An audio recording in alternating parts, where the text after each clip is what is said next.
Have you ever thought about this? How an entire war, a conflict between nations, could be won or lost in just its first 3 hours?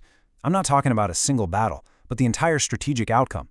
Well, that's exactly what happened in June of 1967. And today, we're going to break down one of the most audacious and decisive air campaigns in modern history. In just 180 minutes, that morning of June 5th, the Israeli Air Force destroyed nearly 300 Egyptian aircraft. And get this, most of them never even left the ground. It was an absolutely staggering blow that, for all intents and purposes, ended the air war before it really even started. So, the big question is, how? How did they pull this off? This wasn't just luck, no way. It was the result of years of meticulous planning, incredible intelligence gathering, and just relentless, realistic training. We are going to unpack the strategy, the tactics, and the crucial lessons that are still studied in war colleges around the world today. We're going to tackle this in 5 parts. First, we'll look at the strategic pressure cooker that made this all necessary. Then, we'll dive into the plan itself, Operation Focus. After that, we'll look at the minute-by-minute execution of the strike, see the absolutely devastating impact of gaining total air supremacy, and finally, we'll pull out the key lessons that every student of air power needs to understand. Okay, so to really get the why behind such a risky plan, you have to put yourself back in the spring of 1967. For Israel, it felt like a slow-motion strangulation. It was a genuine existential threat, and it was closing in from all sides. The moves on the chessboard came fast and furious. First, the UN peacekeepers in the Sinai, that buffer zone, were told to leave at Egypt's request. Then, Egypt shut down the Strait of Tiran, which was a vital shipping lane for Israel, something they considered an act of war. And the final piece? A defense treaty between Egypt and Jordan that basically completed the encirclement. Armies were on the move on every single border. So you can see the picture here. It's a totally lopsided fight. The Israeli Defense Force was outnumbered in troops, in tanks, and in aircraft, and they had basically no strategic depth. I mean, at one point, the country was only about 10 miles wide. Facing them, a combined Arab force with modern Soviet gear. We're talking MiG-21 fighters and T-55 tanks. A purely defensive fight, well, that just wasn't going to work. So facing that cold, hard reality, Israeli planners didn't dig trenches. They prepared to strike first. They came up with a doctrine born out of sheer necessity, and they called it offensive defense. Now this is a really crucial point. The strategy wasn't framed as aggression. It was framed as survival. The goal wasn't conquest. It was to shatter the enemy's ability to attack, and that meant neutralizing the Egyptian Air Force, the EAF. It was about restoring some kind of military balance before they could be completely overwhelmed. And the key to it all was air power.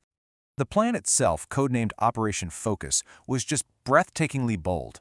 The idea was to commit pretty much the entire Israeli Air Force, the IAF, to one single, massive, preemptive strike on Egyptian airfields. The objective couldn't have been clearer. Destroy the EAF on the ground, gain total air superiority. And then you turn the IAF into a decisive weapon for the ground war that you know is coming. This was a massive gamble, but it was one they had been secretly planning and rehearsing for years. All right, so that's the plan. A bold one. But a plan is only as good as its execution. Let's look at how this all went down on the morning of June 5th and how it became one of the most successful air operations ever. At 7:45 a.m. local time, the first wave of Israeli jets screamed in over their targets in Egypt. After crippling that primary threat, and once Jordan and Syria jumped into the fight, the operation just seamlessly pivoted. By early afternoon, the air forces of 3 different nations were being systematically taken apart.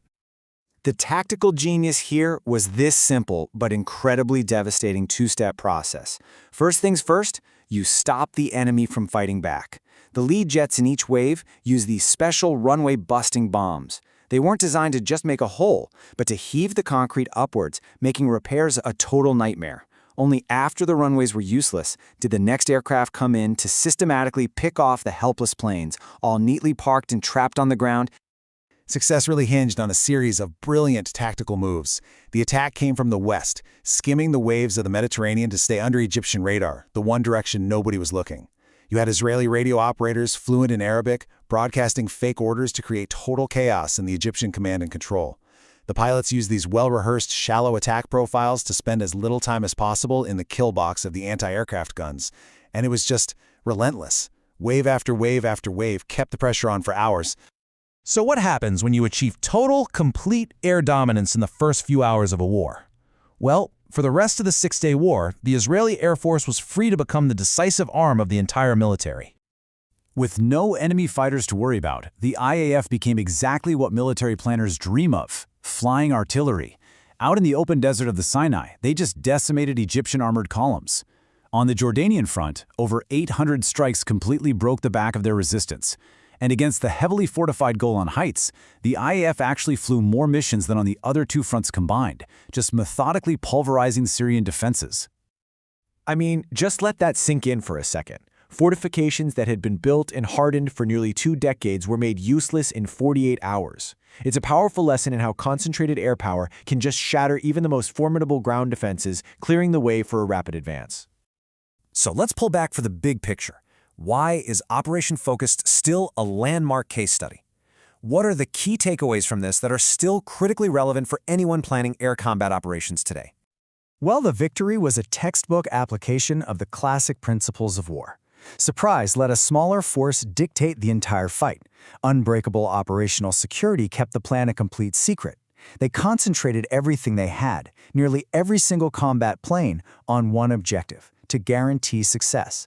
And by taking the offensive, they seized an initiative their opponents never, ever got back. But beyond the grand strategy, this victory was built on two things: people and information.